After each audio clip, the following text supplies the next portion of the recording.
Hi everyone, this is Vivienne Lynsey for Canal Street Online. Not always, but just today. And this is an audience with Miss Vivienne Lynsey.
The name Vivienne is from Pretty Woman, because she's a whore, but she's pretty.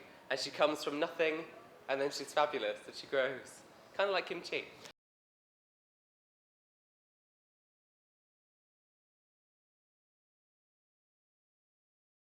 About 5 or 6 years ago in London, actually, I graduated from Rose Bruford School of Theatre and Performance. It's kind of handed to me on a plate, like in our second year, we did a piece called The Maids by a playwright called Genet, and that was all about, not exactly cross-dressing, but it was men being women, so that was kind of like my first taste of being able to do that. Apart from being a kid and wearing my mum's clothes, like that. So yeah, Nottingham's my home. I spent the last 5 years there. I had my family there, my drag family, and I've come here where, I'll be honest, the stakes are a lot higher. Like, I have to go home and I have to actually think about my act, prep my act, instead of being able to play to the audience that have got used to me over the last 5 years, where they understand where I'm coming from. The Manchester scene is fierce. Like, every single bar on Canal Street and off have impeccable queens. Like, everybody's giving something different. And as I say, I mean, I quite like the idea that I'm not specifically in one bar all the time, because I think that my act's quite different. Being a singer, like, the only person that I could compare myself to is either like Davina or KY Kelly, who are both good friends of mine. So you know, it's all good. But yeah, I quite like being this queen at the moment that's able to perform in a variety of places.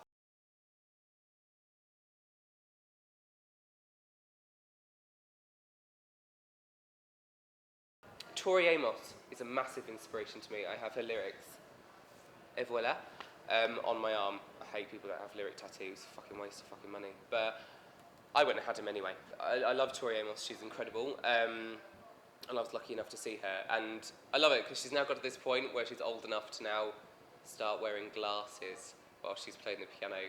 And she has a lot of brain fart moments, which is it's cute, it's nice to watch. Barbara Streisand is probably my biggest inspiration, mainly because my mum dragged me up on her, excuse the pun, where I would be like clinging to the Hoover and she would be hoovering round the lounge and blasting Barbara Streisand on a constant basis, really. But from there, I've kind of grown and found my own sort of niche avenue of drag. I'm a big fan of burlesque performance. That's why I'm good friends with Joe Black. But I like that whole boundary of crossing drag and burlesque, because at the end of the day, you got to take clothes off, which for a drag queen is, in my case, not great, because there's so much couch everywhere. It's not great. So I like deconstructing it and finding the nice bits about burlesque that I can pull out and add to my style of drag.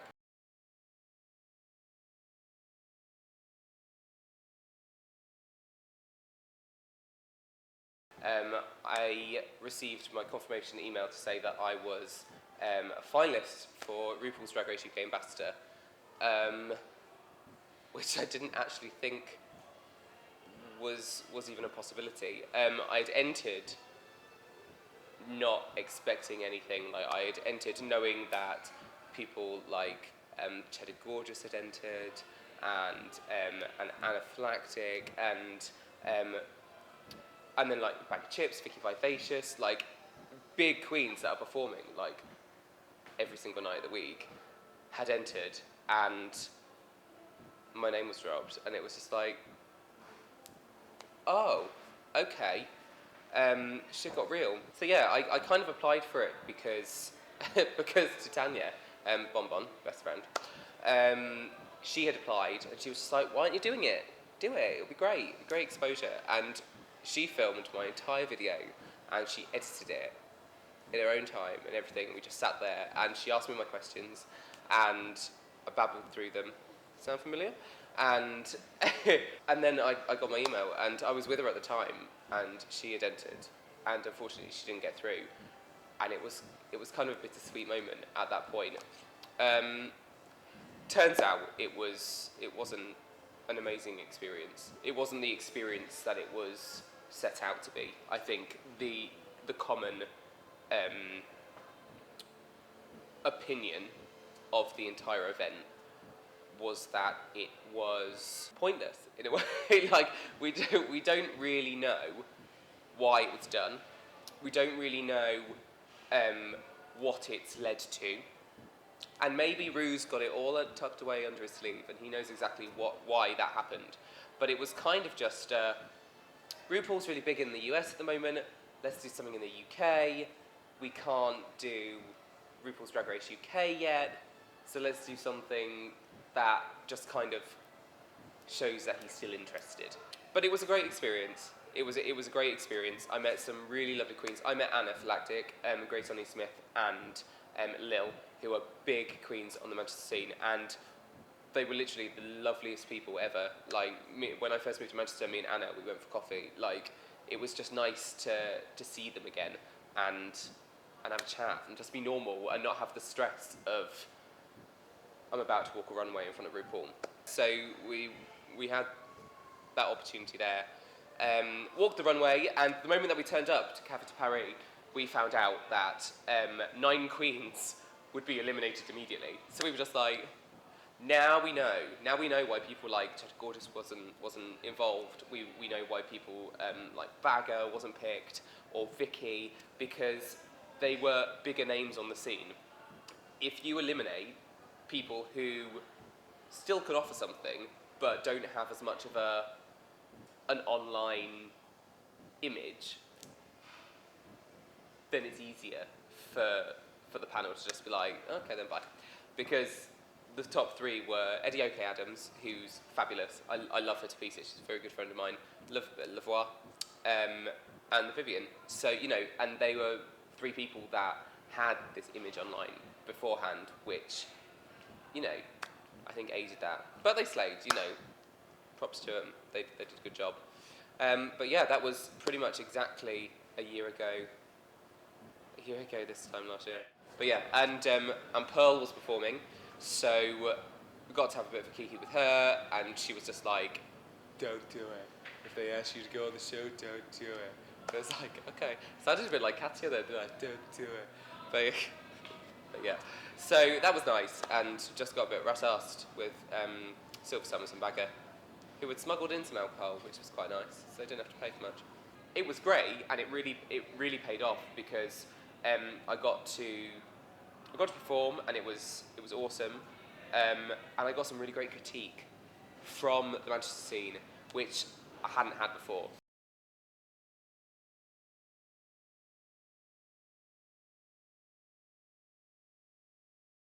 I entered Drag Idol for the first time, and only entered it at the one venue as well. A lot of people who enter first time kind of enter at about 3 or 4 different venues over the UK, just so that they get that feel for it.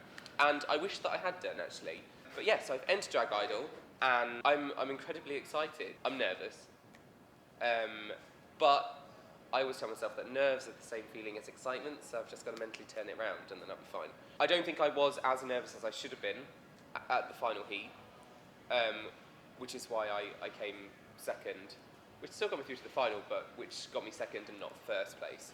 And I think because I had that nervousness, when I then got up there, I was then like, oh, my emotions have caught me unawares, which is never good for a drag queen. So I'm now prepared, and I'm now understanding what needs to be done and stuff. And again, the critique was amazing.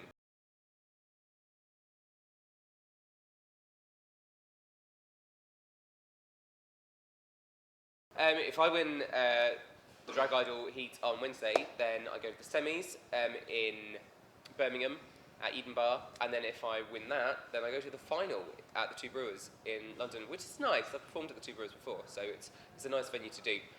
Several prides this year, so I'm at Nottinghamshire Pride, and the night before, Kitty Trey's got an event where she's got Chi Devane from season 8 of RuPaul's Drag Race, Morgan McMichaels from season 2 of RuPaul's Drag Race, and Latrice Royale from season 4 of RuPaul's Drag Race, all in the same venue, and I'm lucky enough to be supporting those bitches, so that's going to be an amazing event. Tickets are actually on sale now. I'll try and get a link, which is posted below. London Pride, if I get through to the final of Drag Idol, then fingers crossed I might be there. Manchester Pride, I am DJing on the float for the rugby league players. I don't know what they're called, but they're great. Spartans. For the Spartans. Fucking Spartans. It's great. I'll soon see about that. It's hardly going to be 300 on the top of that fucking float, is it? DXP, this Sunday the 29th of May. Are we in May? End of May already? Christ, where is my life going? 29th of May, bank holiday. There are still some tickets available, however they are going very quickly. You can't get meet and greet anymore. They sold in seconds because, well, there are 21 queens, which is actually the biggest UK drag tour actually ever. Holy Trinity have done an amazing job. There are Adored Lano, Alaska Thunderfuck, 5,000, 1,000, I don't even know anymore. She's cloned. Willem, Ria Latre, Laganja, Derek Barry, which is going to be exciting, Jiggly Caliente, Pandora Box. Have I missed anybody out? That's 8 of them. I think there's 9. Oh, Detox is doing the after party, which you can get tickets for. However, you do have to come see the show as well in order to get an after party ticket. It's going to be worth it because she's going to turn it out.